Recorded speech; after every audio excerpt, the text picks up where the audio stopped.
தமிழ்நாட்டில் ஒரு ரயில் நிலையம் இருக்கிறது. ஆனா அது எந்த ரயில் வரைபடத்திலும் இல்லை. லோக்கல் சொல்கிறார்கள், சிலர் அந்த ஸ்டேஷனில் ரயிலிலிருந்து இறங்கி திரும்பவே வரலையாம். இரவு நேரத்தில் ஒரு பழைய ரயில் நின்று சில நிமிடங்கள் காத்திருக்கும். ஆனா எந்த சாட்சி, எந்த பதிவு கிடையாது. சிலர் சொல்லுகிறார்கள், ரயிலிலிருந்து ஒரு வெளிச்சம், ஒரு சத்தம், பிறகு நிசப்தம். Railway authorities deny its existence. ஆனா சில ட்ரெயின் டிரைவர்ஸ் சொன்னார்கள், அந்த இடம் நம்மை ஒரு முறை கடந்த மாதிரி தோன்றுகிறது.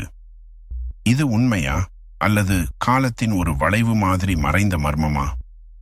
இந்த ரயில் நிலையம் இன்று வரை எந்த வரைபடத்திலும் இல்லாத ஒரு கோஸ்ட் ஸ்டாப் ஆகவே தங்கியிருக்கிறது.